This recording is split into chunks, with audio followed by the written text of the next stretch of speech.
Hey, what's going on, guys? Welcome back to the tournament. Today we are round 2, part 19. We are down to the final 2 videos to complete this second round. Now, I don't have a lot of pre-comments prior to drawing names for today's video. So, per the last couple of videos, you've noticed I've been trying my best to go through these last couple videos really quickly, so I am going to try my best to do the same thing in these last couple videos and hopefully get these videos to about 30 minutes or less. So with not a lot of conversation, hopefully we'll be able to accomplish that in these next couple of videos. So first matchup is going to feature Hillbilly Jim Santa Claus, and he will square off against Mean Gene Okerlund. Alright, next matchup is going to feature the white and blue Series 1 Hulk Hogan. And he is going to square off against the Vader from John Ruggiero. Alright, next one is going to be Andre, the Blackstrap Original, Series 6. And he is going to go up against Tito from John Ruggiero. Okay, so that is the white Tito Santana. That is the Strike Force Tito Santana. Alright, and last matchup.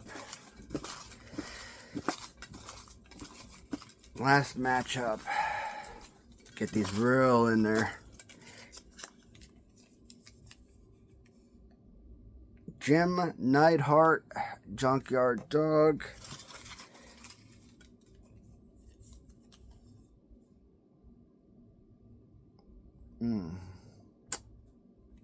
Christmas Kirchner. I might know where I'm going on that one, and that sucks because I like both those figures. Actually, shoot.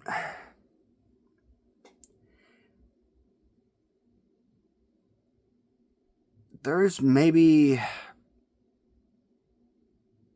probably 2 of these that I have a good idea of where I'm going with them. The other 2, nah, maybe. But we'll see what happens. Let's go ahead and pull these figures, and we'll be back in a split second. Alright, so let's get started with the first matchup, which is going to feature the Hillbilly Jim Santa Claus as he does battle against Mean Gene Okerlund. And this is one of 2 Christmas themed Hillbilly Jim figures I do have in this tournament. So this is one of the stands I get from this is also from Amazon. So some of these stands you get from Amazon. Now this one is has a plastic background, but a lot of them they're straight metal. But a lot of these stands, they have these little metal hook wraparounds, right? They're perfect for regular LJNs, but if you have a custom figure, maybe not the best to utilize with these particular hooks because these hooks are metal. They do stick into the paint, and as you notice, they will dig into the paint, and if the way that they move, it will damage that paint. So that kind of sucks. This is one that my wife painted, and she, again, as someone who's not an artist, I've talked about before, she did a fantastic job, and yeah, it's got a little bit of stickiness to it. But I painted my own figures, and they're like massively sticky. So the fact that I feel this figure, and it does have a little bit of stick to it, but not nowhere near the sort of stickiness that my figures come out with. So she did a fantastic job. And I've talked about nostalgia with a lot of the figures, and when I look at her Hogan figure, when I look at her Hillbilly Jim figure, I'm like, could her figures actually win my tournament? because it's something that a relative made, someone special in your life. Yeah, for that intent, for that purpose alone, I could see one of those two figures, one of the Hogan or Hillbilly Jim figure, winning just for that purpose alone. Now, I'm not going to simply say they're going to win only because, hey, your wife made it, but it's definitely in the realm of possibilities. And first couple tournaments, you get just not even looking at the customs, just looking at original Hillbilly Jim. I always put original Hillbilly up against like Big John Studd in the first round because I really didn't covet the Hillbilly Jim figure. Like, I knew it wasn't a figure that I thought was going to win my tournament. I thought, like, you know what? This isn't a figure that I covet. It's not a very valuable figure. This is somebody that should be a one and done type figure. So I want to put it up against someone I know deserves to move on to the next round. Throw up against someone like a Big John Studd. Let Big John move on to round 2. You know, we're good. In this tournament, I'm like, you know what? Scratch that. I want a blind drawing. If Hillbilly Jim goes up against a figure and loses in the first round, so be it. But Hillbilly Jim, to me nowadays, I covet the hell out of a Hillbilly Jim figure. I think Hillbilly Jim is one of the more fun figures to utilize. And I don't know if original Hillbilly Jim made it to the second round, but I know I've had a couple of customs that did. And going up against Mean Gene Okerlund here in the second round, I mean, this is right here is an absolute no-brainer. There's not even a reason to even talk about this particular matchup. Even if it's just plain original Hillbilly Jim going up against Mean Gene, we know Hillbilly Jim was going to win this matchup before we even start talking about it. But I want to at least bring up Mean Gene at least for a little bit. Getting Mean Gene Okerlund into the second round was at least nice. With original Mean Gene, and I think a couple of his customs at least made it to the second round, which was good. He's a smaller figure with so many special characters like Donald Trump and Lord Alfred Hayes, Jack Tunney, right? So you have presidents, you have special guest stars like Donald Trump, you get interviewers like I said, Lord Alfred Hayes. A lot of folks utilize the Mean Gene Okerlund figure. Donald Trump, a little bit of a heavier guy. I don't know if Mean Gene is necessarily the right size guy. I don't know how tall Mean Gene was in real life. Maybe because they always put him against these big tall guys, 6'6", 6'8" guys. He just looks a lot smaller in real life, but to me, I kind of, when I think of Mean Gene Okerlund, I always think of him as like being this really short-statured guy. So I keep always blowing my tags away. And so I think of Mean Gene Okerlund as being like 5'3", 5'5". For all I know, he could be like 6'2". I don't know. I never looked him up. I never really saw how tall he was in real life. But again, he kind of looks like he's like 5.5 feet tall in real life. I don't know how big Donald Trump is in real life. Again, he could be like 6.5 feet tall for all I know. But so kind of utilizing Mean Gene and Donald Trump in the same body, weird. But man, Mean Gene Okerlund, man, has like one of the most professional freaking voices ever. Perfect radio voice, perfect TV voice. I think he was like the first guy to ever sing like the national anthem on WrestleMania. I thought was awesome. I mean, maybe not the most like professional singing voice ever, but yeah, he does have that nice. I don't know if he was Italian or not, but I would say he has a nice Italian singing voice. So such a fun figure, such a fun character, and even though this was an easy loss for him, I don't know if the Santa Claus goes more than 3 rounds, but I still say this has been a nice fun run for this figure, and it is extremely well done. So If it is going to be done after 3 rounds, like I said, it was a great run, but I don't think so. Like I said, I'm excited to see how far this figure goes. I know I'm trying to rush through these here in the second round, but I don't know if I'm going to be able to rush through it in the 4th round. Once we get into the 3rd round, maybe I'll still be able to rush it, but by the time we get to round 4, it's going to be really tough. So, Hillbilly Jim defeats Mean Gene Okerlund. Next matchup is going to feature Hogan squaring off against Vader. So we will start with Hulk Hogan. In the first 2 my favorite LJN tournaments, I always pit Hulk Hogan original against similar Hogan figures. So any Series 1 Hulk Hogan, right? Any Series 1 custom Hogan with the same body type squared off against each other. And if you remember the Series 1 Hogan with like the NWO, black, which was a fantastic figure. And that's one of those figures I'm like, hey, this is a figure that could win this tournament. It's an incredible piece.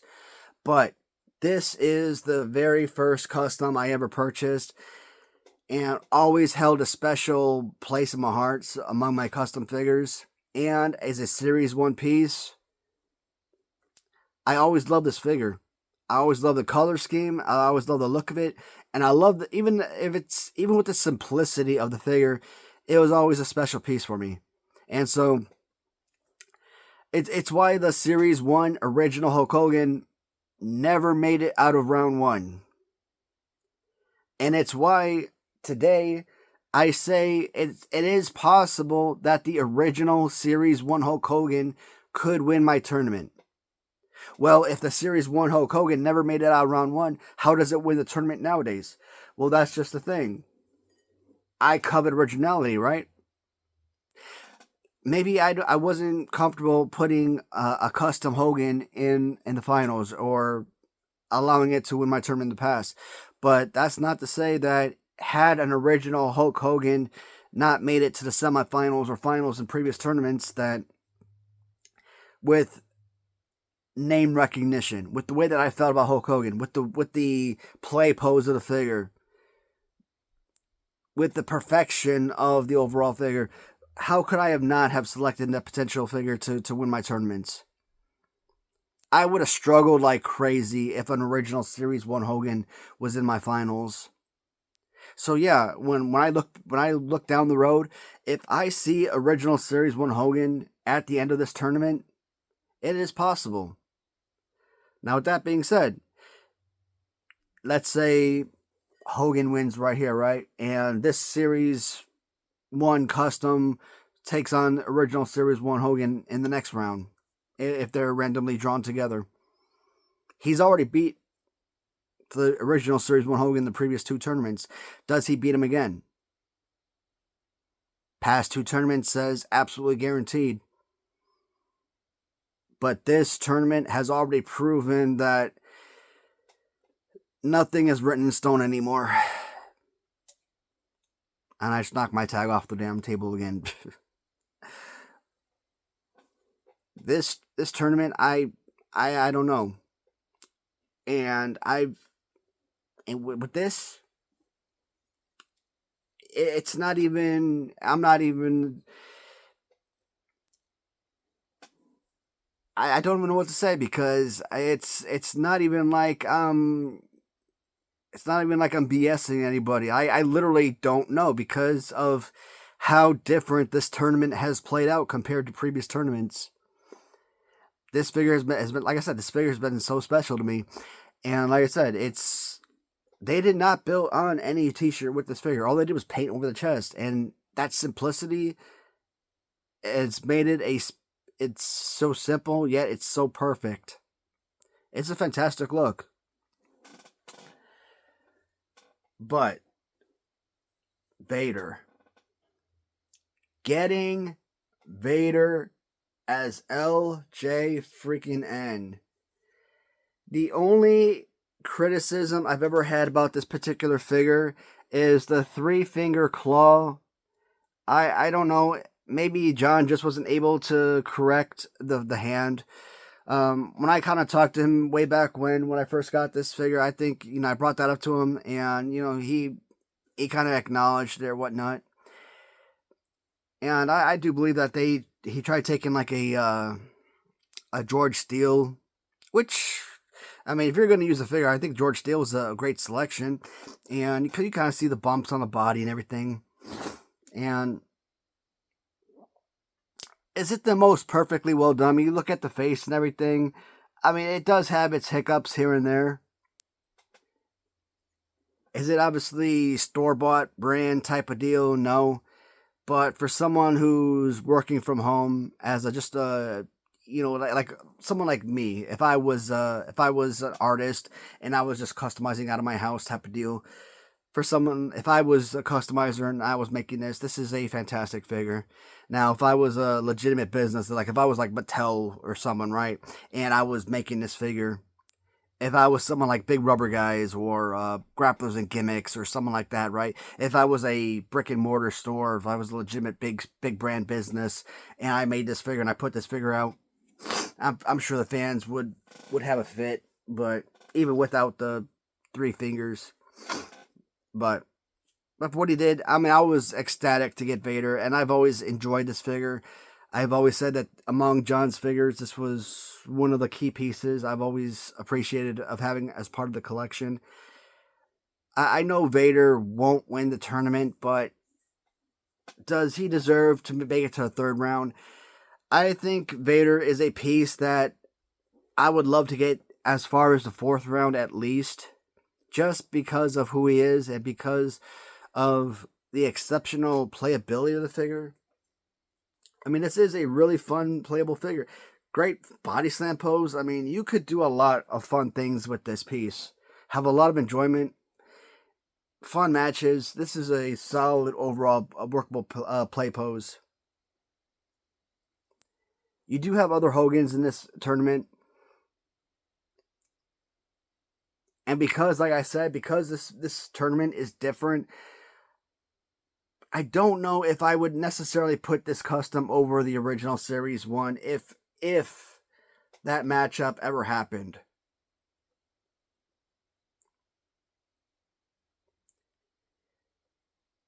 But I stand by what I said before, and I still feel like there are very few figures in this tournament that I would put over a Series 1 Hulk Hogan. I kind of regret a little bit moving that yellow shirt SD Jones over the Ichiban Series 1 Hulk Hogan. In fairness, I think if it was the red shirt SD Jones, I probably would have put the Ichiban Hogan over. But because it was yellow shirt, that extra graphics, it was the one that put it over the top. So it just shows you what a color scheme difference makes a difference. How much color and detail, how much of an improvement that makes to a figure. So yes, Hogan, we'll move on to round 3.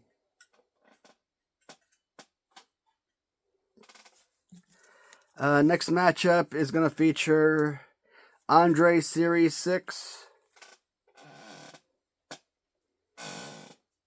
as he squares off against another John Ruggiero figure, the Tito Santana Strike Force. So, I don't remember how much I bought. This is, of course, an original Andre Series 6 black strap. And in my videos, when I talk about, let's say, Big Rubber Guys, right? And they started putting those little stamps on the bottom of the feet.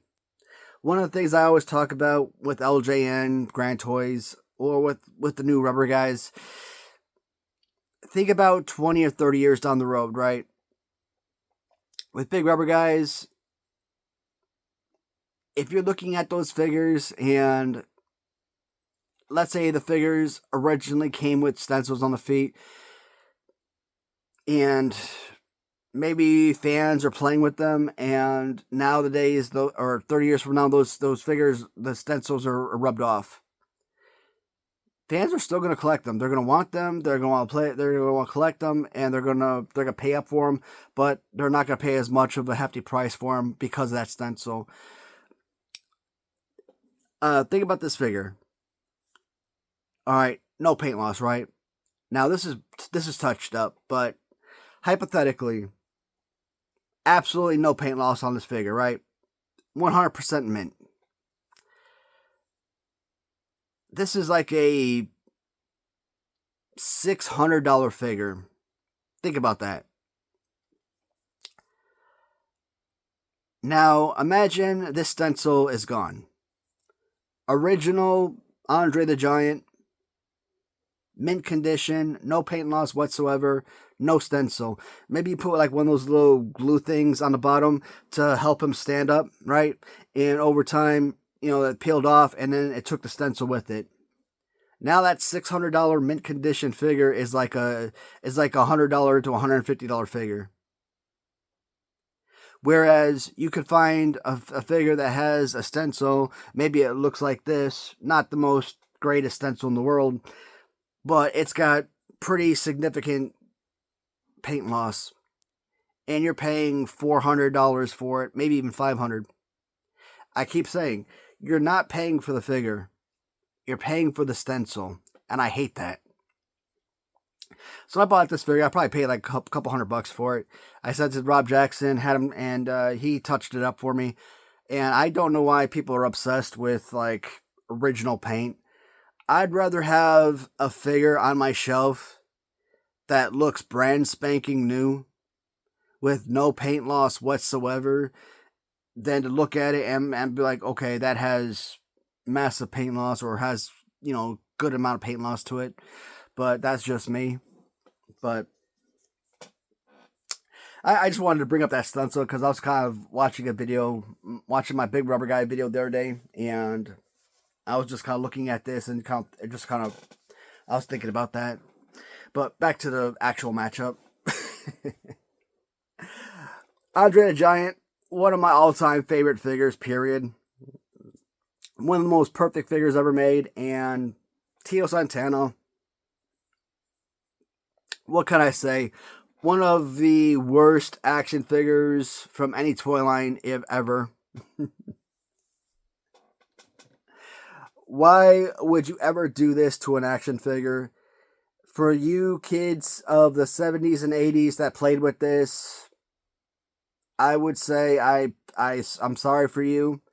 But at the same time, I had to play with Ron Simmons Galoob, so I don't pity you that much. But no, John Ruggiero, he did this job on this figure, and he did an absolutely remarkable job. Put Strike Force, and he did, like I said, absolutely incredible work. Okay, so, and I got another one from Mark Hackenberg. Unfortunately, his figure went up against I don't remember what his figure went up against in the first round, but his didn't move forward. And I think his was actually a little bit better, if I'm not mistaken. I think his actually had... Did it? Yeah, his actually had shoelaces and whatnot, so I actually liked his a whole lot more. But they're roughly the same figure. Tito Santana, the only thing I remember about Tito from childhood is El Matador. Obviously, I wasn't watching wrestling in the 80s when I was, a baby. 2 years old, 3 years old, 4 years old, right? So, going back and watching old wrestling videos and watching WrestleMania 1, Tito Santana, first match versus the Executioner. Or WrestleMania 8, first match, Tito Santana versus Shawn Michaels. I'm like, why is Tito Santana always like the first matchup in a leading off of WrestleMania? So that's kind of weird. I also kind of read recently that Tito Santana, I think had like the most victories in WWF history without ever holding a heavyweight title. But I think he was Intercontinental title champion a couple times maybe. So, but I mean, this was a very easy matchup. I mean, there is no way you would ever defeat Andre the Giant. Come on. Andre the Giant is about to make it to the finals. I mean, he's gotta. Very few figures are going to beat Andre the Giant. Last matchup from Mike Stiers is going to feature his Jim Neidhart going up against Christmas Corporal Kirchner. And Corporal Kirchner, maybe at first, looking at the original figure, was a figure I probably didn't covet as much when I first started collecting. But it was a fine figure after a while. And again, not even looking at the custom, but looking at original. Army colors, again, being an Army man myself, it was fine. Now, kind of turning this into Christmas theme, awesome. Love Christmas, favorite holiday. And anything that's going to be Halloween or Christmas themed, I'm going to gravitate towards. I'm going to be behind. So, I mean, are the graphics and all that the most pristine? No, not really, but you know, the little paint bleed on the nose kind of hurts it. Great overall aesthetics. This right here with the built-on hat, that is amazing. That built-on hat accessory is what would keep this figure in this tournament for the long haul.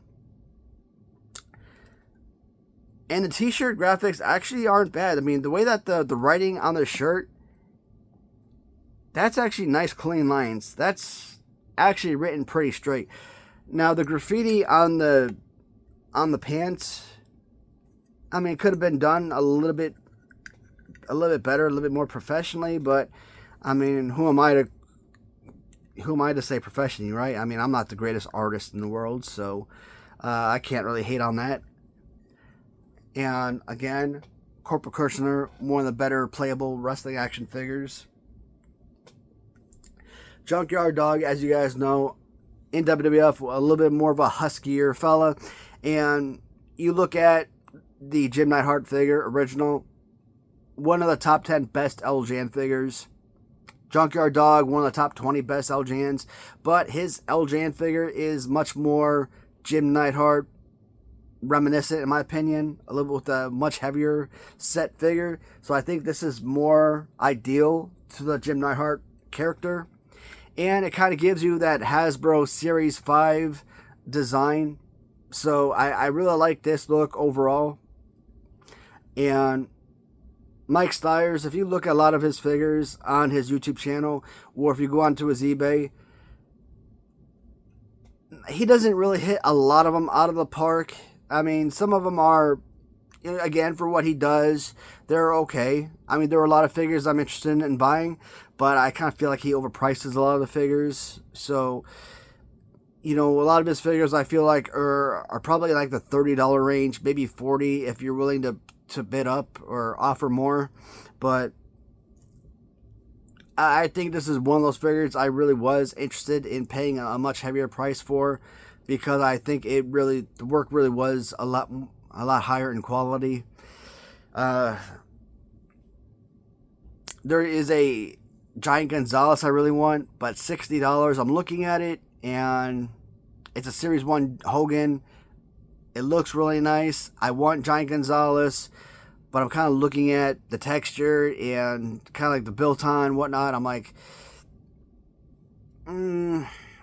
there's something about it that's tuning me out. That's at $60. I just don't feel like what's put into it just isn't, the value just isn't there. Otherwise, I would have jumped on that immediately. But this right here, I kind of feel like, yeah, the value was there for this particular figure. But I had to buy that crappy Owen Hart with it, and that kind of killed it for me. I really love the Christmas Corporal Kirchner, but I can't pass on Jim Neidhart. I think that this is at least a round 4 figure, maybe even round 5. Does he make it to the semifinals? I don't know if he goes that far, but it's a possibility. It's definitely a solid piece. So we'll see what happens. So that does conclude the 19th video of round 2. As always, guys, thank you so much for watching, and until next time, goodbye, everybody.